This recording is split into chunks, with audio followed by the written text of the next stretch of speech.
I had no idea that girls drink more in England than men. I know, it's crazy. It's out of control. But it's true, right? Yeah, it is true. Yeah, English culture is a really strange culture where the traditional roles of genders are being challenged by the mainstream. So the idea in the West is that a man being manly is overrated. It's bravado and it's not necessary and it's bad for the man. Don't tell boys not to cry. Don't tell boys they must be strong. Don't tell boys they must be brave.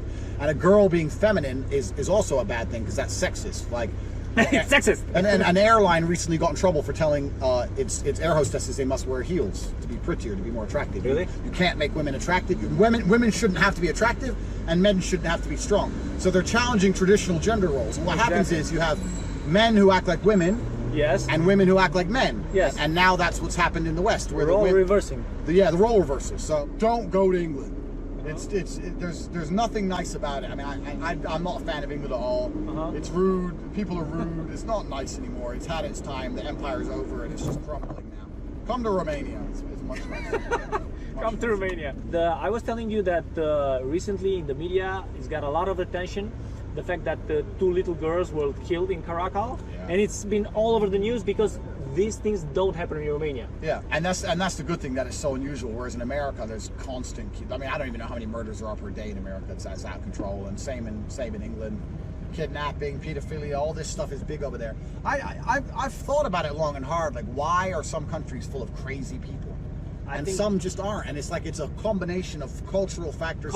Culture starts with the family. I mean, what's a city? A city is a group of people, and those group of people are based into counties or districts, and that's broke down into families. So when men and women don't get along properly, when the family's a mess, then the kids are a mess, and then the city's a mess, the town's a mess, the country's a mess. It all grows from families. And America's a really unique case because, in one way, I mean, I love living in a country without guns, so I'm anti-gun. But the other way is, America now has so many guns that you can't take them away, because if you take them away, the criminals will still have them, and then the good guys will never have one. So it's almost America's reached a point of it's so bad it's fucked you up. Can't fix it.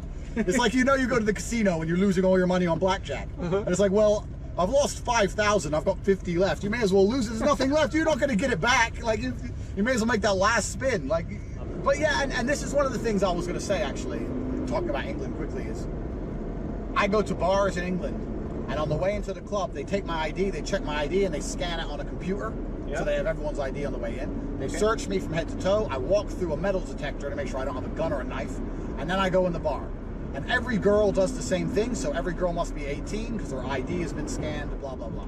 And you see girls get so drunk, fall asleep on the floor, half naked, with their skirt over their head because they get too drunk like idiots. In Romania, you go into a club, you see a girl who's maybe 17, no one checks her ID, she has one glass of wine and goes home, and is normal. You never see a girl on the floor throwing up. You never see this, and it's just the culture is different. In England, they're just crazy. Like, you make me happy for living in Romania. Yeah, it's a good place to be. It's true. I'm happy that I am meeting someone that shares my ideology and values. And you're not born in Romania, you're born in Chicago. Well, I'm born in Chicago, yeah, but I've seen how the West has really fallen apart. I truly believe the West has fallen apart, and that Eastern Europe, all of the Eastern European countries still have some sanity left. Like some of the things that are happening in the West now, you wouldn't believe it if I told you. In Canada right now, there's a transgender woman who was a man and decided to become a woman, still has a dick, went into a beauty salon and said she wanted a bikini wax. And they said, no, because you got a dick. We don't want to play with your dick. I'm a married woman. I'm not playing with another man's dick. And she, the transgender, said that's transphobic and bigoted because I'm a woman. And sued her. And she is now in the Supreme Court, and we'll find out in the next few days. The government of Canada might force a woman to wax another man's balls by force to prove something about equality. What world do you want your wife to touch another man's balls? That's what I was saying. How would you feel if your wife to touch your balls? And this is how far the West has fallen. Like it's a joke clown society. It's a joke world, and you have none of that here. If someone tried to pull that shit here, like, what are you talking about? Like, here they still have common sense, So I think in 20 or 30 years, everyone will be desperate to live in Eastern Europe. Really? Yeah, like let's buy the apartments now while they're cheap,